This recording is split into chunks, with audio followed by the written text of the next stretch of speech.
suis en compagnie de Gwen Madiba, qui a toutes sortes de noms. Je savais pas que tu avais Moubouillé Boyer aussi. Oui. J'ai vu ça récemment, je te connais. Puis c'est Gwenaëlle. Gwenaëlle. Gwenaëlle. Oui. C'est tellement beau. Merci. Ça fait très celte, hein? Très celtique. Ma maman, elle est bretonne. Ben oui, ta mère est bretonne. Oui. Maintenant, je comprends d'où ton Oui. nom vient. De cette... c'est comme un nom mystérieux, un nom Oui. magique, un nom qui nous transporte en Irlande puis en Écosse. Oui, ça veut dire ange blanc, en Ah fait. oui? Oui. Ah, c'est beau. Oui. Gwen, ton papa, tu étais très proche de ton père et de Oui. ta mère. Oui, oui. Mais la relation avec le père, la relation avec la mère, c'est une relation différente. Très différente. Parle-moi de ça, comment tu l'as vécu, cette relation avec ton père, avec ta mère, et comment tu as vécu l'assassinat de ton père. Déjà, moi, depuis toute jeune, j'admirais beaucoup mon père. Et mon père et ma mère étaient très, très proches. C'était des amis, c'était des confidents. Et ça m'a beaucoup aidée aussi en grandissant à savoir ce que je voulais dans la vie, par rapport même à un partenaire de vie. Et ma maman, à la base, elle est pédiatre et mon papa était diplomate. Et mon père nous disait toujours que c'est important dans la vie d'être une personne qui rajoute de la valeur non seulement à son partenaire, mais aussi à ses amis, à ses frères et sœurs, à son entourage. D'être jolie, c'est bien beau, mais ça sert à pas grand-chose dans la vie. Il faut vraiment... ce qui est important, c'est son savoir et ce qu'on a dans le cœur et sur le cœur et la valeur qu'on Mais apporte jolie, aux autres. oui, d'être jolie.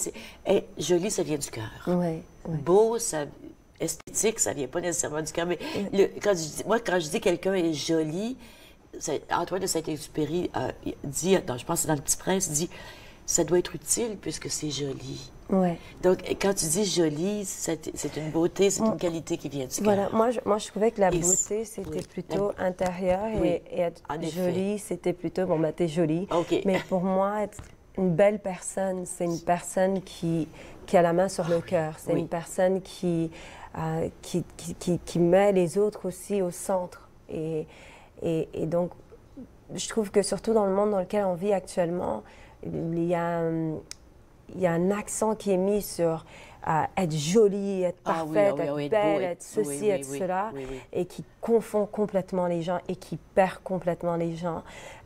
Et on a des gens qui se disent que bon, mais moi, j'ai plus besoin de travailler autant que je suis cute, je suis belle. Penser que je vais réussir la vie. Alors que c'est pas une valeur absolue du tout. Et je pense que ça, mon père, il nous l'a vraiment inculqué. Et c'est pour ça que ce qui est important pour moi et pour mes sœurs, surtout que ce soit Mel ou Edith ou les autres, c'est vraiment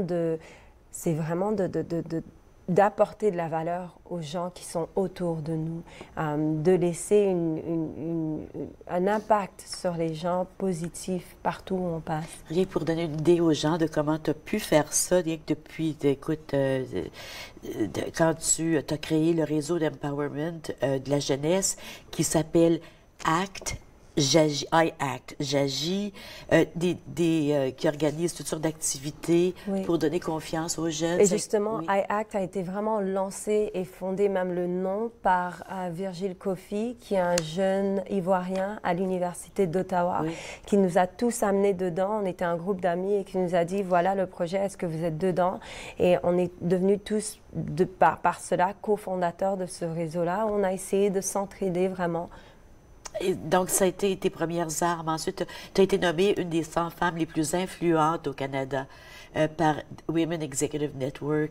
L'Université d'Ottawa t'a nommée comme une des femmes remarquables de l'université, nommée par Alan Rock. Mais on ne gagne pas ces reconnaissances.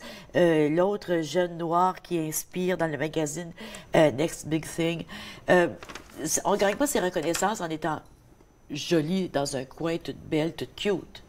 On gagne ça en faisant des choses. Tu as donné des choses. Et ton père, très jeune, tu avais à peine 12-13 ans. Il était en campagne électorale?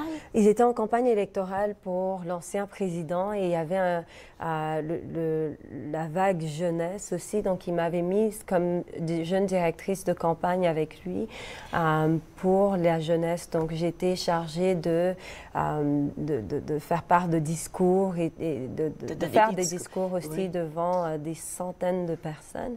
Et c'était un peu un baptême pour moi. Mais moi, je regardais mon père faire et je voyais à quel point il avait une maîtrise du verbe aussi, une maîtrise du français, mais complètement incroyable, mais aussi de la foule. Oui. Et je trouvais ça impressionnant et je voulais vraiment être comme mon père. C'est tellement important, il nous reste à peine une minute, mais que le papa, comme ton papa a fait reconnaître ses talents, il te pousse. Absolument. Ils disent, oui, je vais être là pour te ramasser si tu tombes. Mais va, Gwen. Hey, Gwen, tu vas revenir, hein? Oui, je reviendrai. Tu vas revenir régulièrement. Régulièrement. Promis. Promis. Merci beaucoup. Merci à toi. Merci à vous aussi d'avoir été avec nous. Je vous souhaite une belle fin de journée. Je vous souhaite tout l'amour du monde. À demain.